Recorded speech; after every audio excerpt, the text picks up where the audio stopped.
Hello everyone. आज का जो टॉपिक है हमारा वो जैव विकास से संबंधित है। जैव विकास में हम आज पढ़ेंगे प्राकृतिक चयन द्वारा आबादी का विकास, यानी evolution of population by natural selection, यानी किस प्रकार प्रकृति ने किसी चीज़ का चयन किया है और उससे आबादी का विकास हुआ है, इसके में पढ़ेंगे।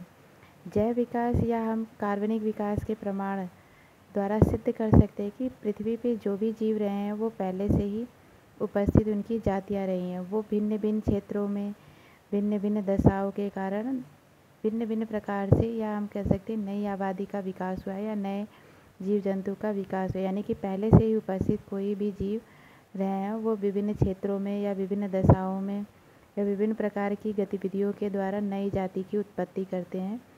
इस संबंध में स्पष्ट जो सिद्धांत प्राप्त हुए 19वीं शताब्दी के वैज्ञानिकों ने दिए हैं, जिसमें आज का जो टॉपिक रहेंगे वो लैमार्कवाद। हम अगले वीडियो में डार्विनवाद या उस अगले वीडियो में उपार्जितवाद के बारे में पढ़ेंगे। तो जो 19वीं सदी के जो वैज्ञानिक थे लैमार्कवाद, इन्होंने अपनी जो कुछ पुस्तकें थी, मैंने जो उनकी पुस्तक थी फिलॉसफी और जूलॉजिक, इसमें इन्होंने जो सिद्धांत दिए थे उसके बारे में आज हम पढ़ेंगे। तो लैमार्कवाद जो थे, लैमार्किज्म या लैमार्कवाद जैव विकास परिकल्पना का पहला तर्कसंगत सिद्धांत, यानी कि जैव विकास में जो परिकल्पनाएं थी हम अभी तक पढ़ते आ रहे थे इनसे पुरानी वीडियो में। जैव विकास परिकल्पना का पहला तर्कसंगत सिद्धांत फ्रांसीसी वैज्ञानिक जो थे जीन बैप्टिस्ट डी लैमार्क ने प्रस्तुत की। तर्कसंगत का मतलब हो गया कि उन्होंने इस पे बिल्कुल तर्क अपना दिया था कि किस प्रकार उदाहरणों द्वारा सिद्ध किया था कि जो भी जीव जंतुएं हैं इनकी जो नई प्रजातियां आई हैं वो पहले से ही उपस्थित जीव जंतु पे थी। इनकी पुस्तक का नाम था फिलॉसफी जूलॉजिक, जिन्होंने लिखी थी, इसको उन्होंने 1809 में लिखा था। इनकी पुस्तक से ही इनके सिद्धांत के बारे में पता चलता है। इनकी जो परिकल्पनाएं थी तो इन्हीं के नाम पे इनका सिद्धांत पड़ा, लैमार्क का सिद्धांत, लैमार्क थ्योरीज, या हम उसको कहते हैं उपार्जित लक्षणों की वंशागति का सिद्धांत, theory of inheritance of acquire characters, यानी कि नई नई प्रकार की प्रजातियाँ जो आई हैं वो अपने लक्षणों को अर्जित करके ही आई हैं। इनका जो सिद्धांत था उन्होंने उस पर 4 मूलभूत अवधारणाओं पे अपने सिद्धांत की प्रस्तुति दी थी। इसमें जो पहला सिद्धांत था उनका, या हम पहले जो मूल अवधारणा थी वो बड़े होने की प्रवृत्ति, यानी techniques of increase of size. इसमें उन्होंने कहा था कि जैव विकास में जीव शरीर और उनके अंगों में बराबर क्या होते बड़े होने की प्रवृत्ति होती है। इसके कारण ही क्या होते हैं जीव जंतु क्या करते हैं बड़े होते रहते हैं, यानी कि जो जिस प्रकार से लिखा है बड़े होने की प्रवृत्ति, यानी कोई भी जीव है जो अपने अंगों को बराबर बार बार प्रयोग करता रहता है, उससे उनकी क्या हो जाती है, वो अंग बड़े हो जाते हैं, या उससे वो उपयोग करते करते उनको अधिक उपयोगी ला लेते हैं, तो वो क्या होते हैं अधिक सक्रिय हो जाते हैं। इसका उदाहरण उन्होंने क्या दिया था कि जिराफ के बारे में दिया था।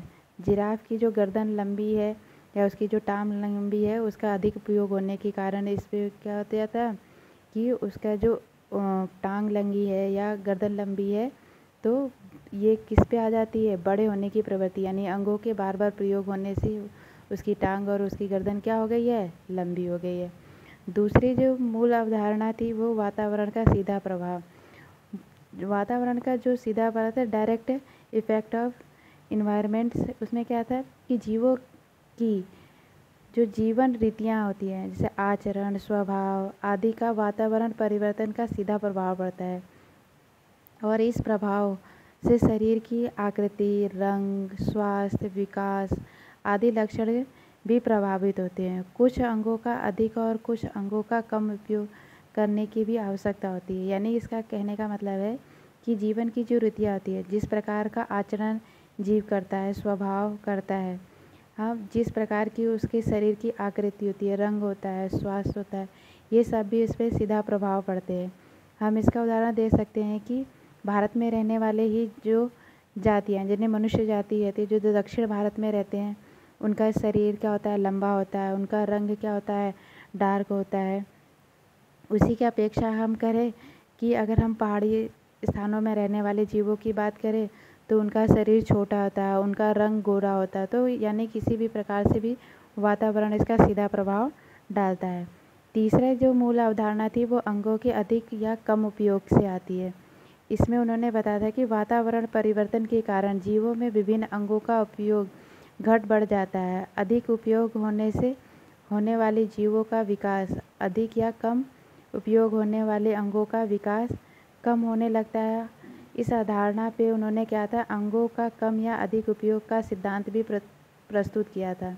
यानी अंगों के अधिक या कम उपयोग का जो प्रभाव था उसका एक सिद्धांत भी उन्होंने दिया था कि अंगों का कम या अधिक उपयोग करने का सिद्धांत। यानी कोई भी जीव है जो उस अधिक या किसी भी अंग को कम उपयोग करता है, जैसे मनुष्य में कुछ अवशेषी अंग पाए जाते हैं, जैसे निमेषक पटल है, कांड का जो कर्ण होते हैं उनके हिलने की प्रवृत्ति, इनका उपयोग हमने नहीं किया तो ये हमारे शरीर में क्या हो गए, अवशेषी अंग हो गए। जैसे मनुष्य में कुछ पहले सेलुलोज का पाचन कर पाते थे, अब मनुष्य सेलुलोज का पाचन नहीं कर पाते, तो ये क्या हो गया, कम या अधिक का उपयोग। अब लास्ट आता है हमारे उपार्जित लक्षणों की वंशागति। यानी शरीर उनके में क्या होता है, उपार्जित लक्षण क्या होते हैं, जो कोई जीव किसी भी चीज़ का अधिक उपयोग करके जीव के जीवन काल में वातावरण के सीधे प्रभाव के कारण अंगों का अधिक उपयोग हो तो वो क्या आ जाता है, उपयोग करते करते उसकी धीरे धीरे प्रवृत्ति में आ जाता है, या उसकी जेनेटिक्स में हम कह सकते हैं प्रवेश कर जाता है, तो वो उसका क्या हो जाता है, अर्जित किया हुआ लक्षण होता है। तो इसके द्वारा क्या हो जाता है, वो उपार्जित लक्षणों की वंशागति होती है। अब ये वंशागति धीरे धीरे काफ़ी समय बाद क्या हो जाती है, बढ़ती जाती है, जिससे नई जाति का विकास हो जाता है। इसी से ये पता चलता है कि विकास जो है वो निरंतर चलने वाली एक प्रवृत्ति होती है, प्रकृति होती है। यानी कोई भी जीव अपने जीवन में लगातार परिवर्तन करता रहता है और वो धीरे धीरे उसके आनुवंशिक लक्षणों की प्रवृत्ति बन जाती है, जिससे उससे नई जाति का विकास हो जाता है। इसके आगे के विषय में हम लैमार्कवाद के जो प्रमाण थे उसके सिद्धांत के बारे में हम अगले वीडियो में पढ़ेंगे। उसमें हम पढ़ेंगे कि लैमार्कवाद का प्रमाण क्या था, उसके उदाहरण क्या थे, लैमार्कवाद क्या थे, किस पे उन्होंने प्रयोग किया था, और लैमार्कवाद की आलोचना और नव लैमार्कवाद के बारे में पढ़ेंगे। धन्यवाद।